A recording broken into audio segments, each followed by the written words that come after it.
നാരായണീയം ദശകം 16 ശ്ലോകം 10. കൃത്തേശമർദ്ദിതമഖസദ്ദുകൃത്തശീർഷോ ദേവപ്രസീദഹരാദതലപ്തജീവഃ ത്വത്പൂരിതക്രതുവരഃ സത്വം പ്രശാന്തികര പാഹി മരുത്പുരേശ. അപ്പം കഴിഞ്ഞ ശ്ലോകത്തിൽ ആ ദക്ഷൻ സ്വന്തം മകളായ സതീദേവിയെ ശിവനെയും അപമാനിച്ച് പറഞ്ഞയച്ചു. സതീദേവി തീയിൽ ചാടി ആത്മഹത്യ ചെയ്തു എന്നൊക്കെയാണ് പറഞ്ഞത്. അപ്പം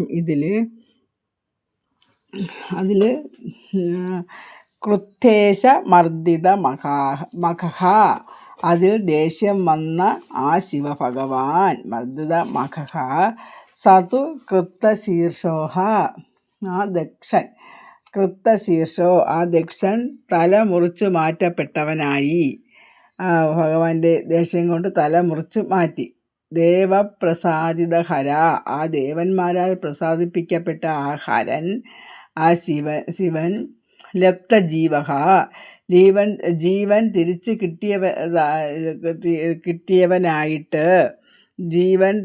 കിട്ടിയവനായിട്ട് ത്വത്പൂരിത ക്രതുവര, ഭഗവാനെ അങ്ങയാൽ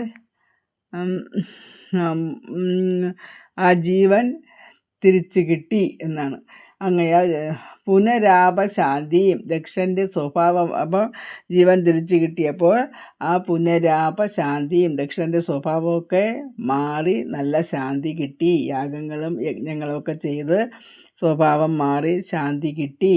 സത്വം, ഇങ്ങനെയൊക്കെയുള്ള ത്വം, നിന്തിരുവടി പ്രശാന്തികര, എല്ലാവർക്കും ശാന്തി കൊടുക്കുന്നവനുമായ ഗുരുവായൂരപ്പ, എന്നെയും രക്ഷിക്കണമേ.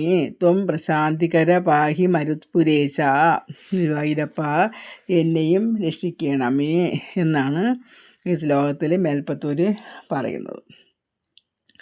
സത്തു, ആ ദക്ഷൻ കൃത്തേശമർദ്ദിത മഖഃ, ദേഷ്യം വന്ന ആ ശിവഭഗവാൻ യാഗശാലയും തകർത്ത് കൃത്തശീർഷക, ദക്ഷൻ്റെ തലയും മുറിച്ച് മാറ്റിയിട്ട് ദേവപ്രസാദിത ഹരാ, ദേവന്മാരാൽ പ്രസാദിപ്പിക്കപ്പെട്ട ആ പരമശിവനാൽ ജീവൻ തിരിച്ചു കിട്ടിയിട്ട് പുനഃശാന്തി, ആ ദക്ഷന് മനസ്സിന് ശാന്തിയും കിട്ടി. അനന്തരം ദേവന്മാരാൽ പ്രസാദിപ്പിക്കപ്പെട്ട ദക്ഷൻ്റെ സ്വഭാവം മാറി ശാന്തിയായി.